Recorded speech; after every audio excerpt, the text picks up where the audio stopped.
नमस्कार, आप सभी का बहुत बहुत स्वागत है इस विशेष प्रसारण में। मैं ब्रजेश मिश्रा हूं। विकास दुबे के मारे जाने के बाद अब दो प्रमुख सवाल इस वक्त उत्तर प्रदेश और इस देश की राजनीति में तैरने लगे हैं। पहला प्रश्न है कि यह मुठभेड़ कैसे हुई, इस मुठभेड़ में क्या इत्तेफाक हैं, और हर मुठभेड़ में इस तरह के बड़े बड़े इत्तेफाक की कहानी पुलिस क्यों रचती है। एक बड़ा प्रश्न है कि मुठभेड़ जितनी भी हुई 7 इसमें बदमाश मारे गए ऐसा पुलिस दावा कर रही है, लेकिन प्रश्न ये भी उठता है कि इस कहानी में पुलिस के इतने इत्तेफाक क्यों हैं, इतने घटनाक्रम, इतने मोड़ क्यों हैं, और पूरी स्टोरी पुलिस की संदिग्ध क्यों लगती है। विकास दुबे एक खूंखार क्रिमिनल था, एक आतंकवादी था। उसने 8 पुलिसकर्मियों की बहुत ही निर्ममता से हत्या की थी, लेकिन उसके मारे जाने के बाद उत्तर प्रदेश में एक नई तरह की जातीय राजनीति भी शुरू हो गई है। कुछ चीज़ें समाज की सच्चाई होती हैं और उन सच्चाई को हम स्वीकार करना चाहिए। उत्तर प्रदेश जातियों के बंधन में जकड़ा हुआ एक कॉम्प्लिकेटेड पॉलिटिकल स्टेट है और यहाँ हर चीज़ राजनीति के चश्मे से देखी जाती है। तो जाहिर सी बात है कि कोई अपराधी, माफिया, डॉन यहाँ जातीय प्राइड का हिस्सा हुआ करते हैं। और ये जो मैं आपको बता रहा हूँ, ये कोई विकास दुबे घटनाक्रम से नहीं बता रहा हूँ, ये उत्तर प्रदेश की राजनीति में 90 के दशक, 80 के दशक से शुरू हुआ घटनाक्रम है, जो अब माफियाओं को, क्रिमिनल्स को उनकी जाति का शेर, उनकी जाति का डॉन, उनके धर्म का डॉन इस तरह से बताता है। तो अब प्रश्न 2 हैं। मुठभेड़ में पुलिस की स्टोरी, क्या मुठभेड़ में तमाम कुछ निर्दोष भी मारे गए हैं, क्या निर्दोष लोगों को जेल भेजा गया है, ये एक बड़ा प्रश्न है। वो कौन लोग हैं और पुलिस ने किस इरादे के साथ ऐसा किया। अब उत्तर प्रदेश की सरकार ने एक एसआईटी का गठन किया है, जो एक आईएएस अधिकारी के नेतृत्व में की गई है। सुप्रीम कोर्ट और हाई कोर्ट तक भी यह मामला पहुंचा है, पता चलेगा कि वहां क्या कुछ होगा, लेकिन प्रश्न बड़े खड़े हुए हैं। हम इन्हीं सारे प्रश्नों के लिए आज मैंने कुछ खास लोगों को आमंत्रित किया हुआ, और उनमें पैनल डिस्कशन में न जाके मैं उनसे 1 to 1 इस विषय पर बात करूंगा। तो सबसे पहले मैं आमंत्रित करता हूं आम आदमी पार्टी के सीनियर लीडर और राज्यसभा सांसद संजय सिंह जी को। वो मेरे साथ इस वक्त लाइव वीडियो के थ्रू जुड़े हुए हैं और मैं उनसे समझने की कोशिश करूंगा, क्योंकि मैं उनके ट्विटर हैंडल और उनके बयान लगातार देख रहा हूं और वो उत्तर प्रदेश में विकास दुबे घटनाक्रम को लेकर भरे पड़े हैं। संजय जी, बहुत धन्यवाद आपका कि संडे को आपने अपना कीमती वक्त निकाला। आप विकास दुबे मुठभेड़ के मामले पर पुलिस पर बार बार सवाल क्यों उठा रहे हैं? आपके पास ऐसे क्या तथ्य हैं जिनसे आपको लगता है कि ये मुठभेड़ फर्जी है और इसमें कुछ निर्दोष लोगों को जेल भेजा गया या फिर फंसाया गया? आप ये बार बार बयान क्यों दे रहे हैं?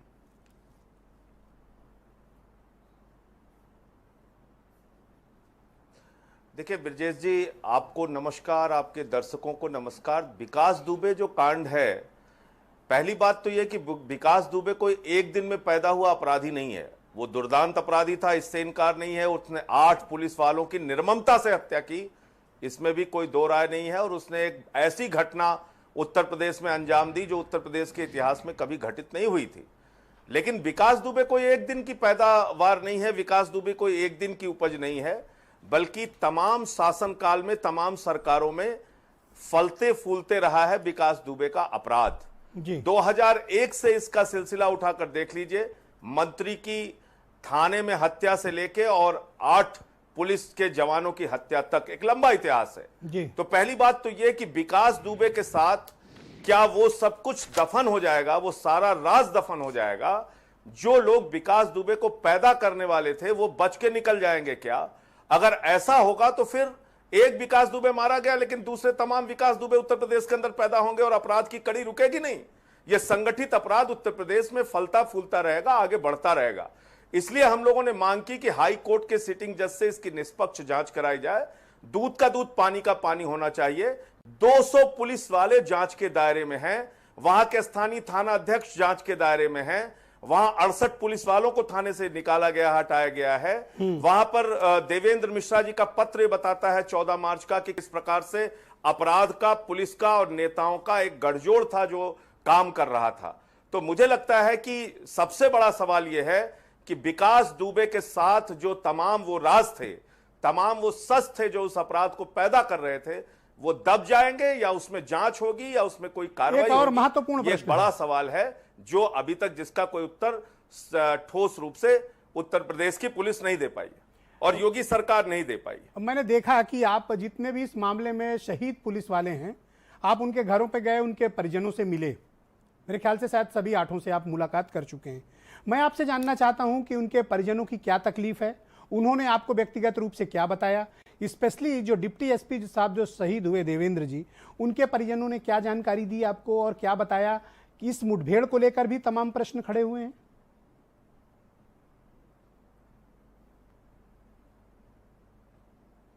नहीं, देखिए, निश्चित रूप से मैं 8 जो हमारे जवान शहीद हुए थे सबके परिवारों से मिला, और जब आप उनके परिवारों की कहानी सुनेंगे, उन लोगों से मिलेंगे, तो निश्चित रूप से आपका दिल फट जाएगा।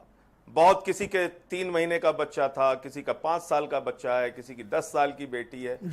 मैं देवेंद्र मिश्रा जी के परिवार से मिला, उस बहादुर बेटी से मिला जिसने अपने पिता को मुखाग्नि दी थी, ब्रजेश जी। और उस बेटी के सवालों का जवाब ना आपके पास है, ना हमारे पास है, ना इस सरकार के पास है। उसने एक पत्र सामने किया अपने पिता का और कहा कि ये 14 मार्च को हमारे पिता ने ये चिट्ठी उत्तर प्रदेश के कानपुर के एसएसपी और इसी तरह की कई चिट्ठी शासन प्रशासन को लिखी थी, जिसमें अपराध रोकने की और ऐसी एक बड़ी घटना घटित हो सकती है इसकी आशंका जताई थी। और उसके बाद वो कह रही थी कि एक बड़ी साजिश मेरी पिता के हत्या के पीछे नजर आती है, और उनके एक रिश्तेदार आपने भी 2 थे, ट्वीट उनके किए साहब हैं थे, संजय सिंह वो भी जी। इसी बात को वहां पे दोहरा रहे थे। तो कहीं ना कहीं लोगों के मन में गुस्सा था, आक्रोश था। आपने 2 ट्वीट किए हैं, एक ट्वीट आपने किया है जी, सवाल नहीं सुन पा जी। मेरा प्रश्न आपसे यह है कि आज आपने 2 ट्वीट किए हैं। पहला ट्वीट आपने किया है गुड्डन त्रिवेदी को लेके, जिसको पहले पुलिस ने पोस्टर छाप के अपराधी बताया था, मुंबई एटीएस ने उसी आधार पर उसको पकड़ा। बाद में रात में एक प्रेस नोट कानपुर पुलिस जारी करती है और बताती है कि वो वांछित नहीं था, वो कभी पुराने गैंग का सदस्य हुआ करता था। और दूसरा प्रकरण आपने उठाया कि अमर दुबे की 3 दिन की पहले ब्याह के आई पत्नी को पुलिस ने जेल क्यों भेजा?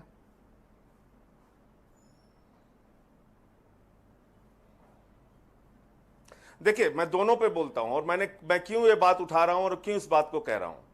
एक नौजवान लड़का प्रभात मिश्रा मारा गया, जिसका कोई आपराधिक रिकॉर्ड अभी तक सामने नहीं आया है, और वो 17 साल की उम्र का था, इंटर पास लड़का। अब उसके खिलाफ कोई किसी भी प्रकार का कोई अपराध नहीं, कोई एविडेंस नहीं, 116 का भी कभी कोई मुकदमा नहीं। 12वीं पास लड़का, उसको क्यों मार दिया गया, क्या अपराध उसने किया था, इस पे कोई स्पष्टता से पुलिस अब तक कोई जवाब उसका नहीं दे पाई है। अमर दुबे की हत्या होती है, अमर दुबे का इनकाउंटर होता है, उसके बाद उसकी 3 दिन पहले शादी हुई थी, 2 जुलाई के पहले की 3 दिन पहले उसकी पत्नी आती है, खुशी दुबे, जो एक पेंटर, जो 400 रुपए की दिहाड़ी पे काम करता है, पेंटर, उसका पिता, उसकी बेटी है। तो उसको क्यों, किस कारण से जेल भेजा गया, किस गैंग की वो सदस्य है, कौन सा अपराध उसने किया है, कहां उसने गोली चलाई है, किस पुलिस वाले पे हमला किया है, कुछ तो बताना चाहिए योगी सरकार को। आपने उसको उठा के जेल में डाल दिया। तीसरा, गुड्डन त्रिवेदी का सबसे इंटरेस्टिंग केस है और बड़ा हास्यास्पद है। ऐसा लगता है कि योगी सरकार मजाक कर रही है उत्तर प्रदेश की जनता के साथ। ऐसा लगता है कि उत्तर प्रदेश पुलिस एक मजाकिया कहानी तैयार कर रही है। विकास दुबे गैंग का प्रमुख गुर्गा बताया गया गुड्डन त्रिवेदी को। जो पोस्टर छापे गए उसमें 8वें नंबर पर उसकी फोटो लगा दी गई। 25,000 रुपए का उसको इनामी घोषित कर दिया गया। 2 जुलाई के कानपुर कांड में उसको शामिल बताया गया। और उसके बाद जब मुंबई एटीएस उसको पकड़ लेती है और कहती है कि भाई हमने इसको गिरफ्तार कर लिया है, आप इसको ले जाइए, तो कानपुर की पुलिस कहती है ना तो ये नामित है ना ये वांछित है। और अगर नामित नहीं है कानपुर कांड में तो आपने पोस्टर कैसे छाप दिया, और अगर वांछित नहीं है तो कैसे आप उसमें 25,000 रुपए का इनाम घोषित कर रहे हैं। तो मुझे तो लगता है कि ऐसा लग रहा है कि इस पूरे विकास दुबे मामले को, क्या आपको लगता है संजय सिंह जी ये कोई बदले की कार्रवाई है, ये कोई बदले की भावना से ली जा रही कार्रवाई है, जैसा कहा जाए कि कोई बदले की भावना है इसके पीछे, माखौल उड़ाने जैसी कार्रवाई है?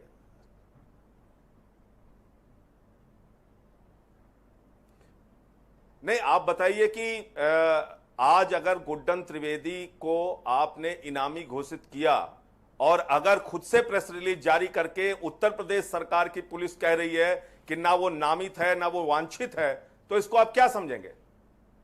उसके अपराध पर मैं कोई सफाई नहीं देना चाहता। मैं तो उत्तर प्रदेश की कार्यप्रणाली पे, सरकार योगी सरकार की कार्यप्रणाली पे सवाल उठा रहा हूं। और मैं आपको बता रहा हूं कि देखिए, एक बात को ये हमें आपको समझना पड़ेगा। आप बहुत अच्छी बात कह रहे थे, हर चीज को उत्तर प्रदेश के अंदर जाति से, धर्म से जोड़कर देखा जाता है, और इसी के कारण आज एक बड़ा सवाल उत्तर प्रदेश की सरकार पर, योगी सरकार पर लग रहा है कि वो जातिवाद के तहत काम कर रही सरकार है, वो धर्म की राजनीति करने वाली सरकार है, जिससे लोगों को न्याय नहीं मिल पा रहा है। ये एक सवाल योगी सरकार के ऊपर बराबर लगते रहे हैं, वो चाहे जो भी घटनाएं घटित हुई हैं पिछले उनके 2-3 साल के कार्यकाल में। अब कानून व्यवस्था की हालत ये है, न्यायालयों की हालत यह है, मैं आपके टीवी चैनल पे एक दिन सुन रहा था ब्रजेश जी, कि 6.5% हत्या और रेप के मामले में जो लोग आरोपी होते हैं उनको सजा हो पाती है, वो दोषी सिद्ध हो पाते हैं, यानी 93.5% लोग बच जाते हैं। इस देश में 2 करोड़ 90 लाख केसेस अदालतों में पेंडिंग हैं, 6,000 न्यायालयों में पद रिक्त हैं, 66,000 केस हैं जो 30 साल से चल रहे हैं, 140 केस हैं जो 60 साल से चल रहे हैं, 60 लाख केस हैं जो 5 साल से ऊपर चल रहे हैं। तो इस देश में लोगों को न्याय कैसे संजय सिंह जी, एक सवाल और है और ये बेहद महत्वपूर्ण सवाल है और आज के लिए बड़ा मौजूद है।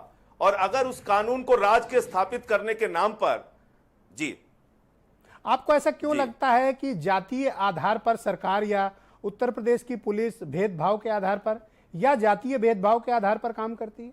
क्या आप ये सोशल मीडिया में जो कुछ चल रहा है उससे प्रभावित होकर बोल रहे हैं या आप इसके पीछे आपके पास कोई तथ्य हैं?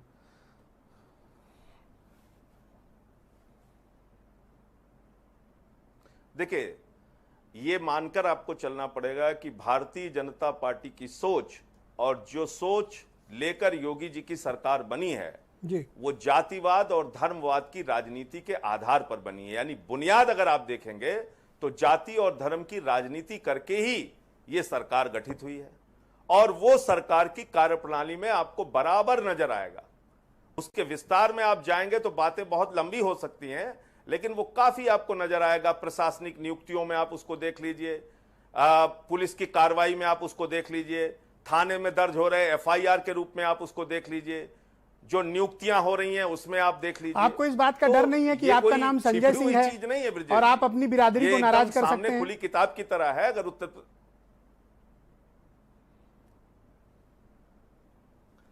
देखिए, मैंने इसकी कभी चिंता नहीं की, सच बोलने के नाम पे हमेशा आगे रहा। मुझसे कभी कोई कहते हैं कि हिंदू आपसे नाराज होंगे, कोई कहते हैं क्षत्रिय आपसे नाराज हो जाएंगे। मैं इन बातों की चिंता किए बगैर जो सच रहता है उसको हमेशा सामने रखने का प्रयास करता हूं और मेरी कोशिश हमेशा इसी बात को लेकर रहती है। वो चाहे मेरे अपने सगे भाई के विरुद्ध कोई बात होगी तो मैं उसको बोलने से पीछे। एक अंतिम सवाल है आपसे, क्या आपको लगता है कि ये जो एसआईटी उत्तर प्रदेश की सरकार ने गठित की है ये पर्याप्त है या फिर इसका सीबीआई से इन्वेस्टिगेशन होना चाहिए?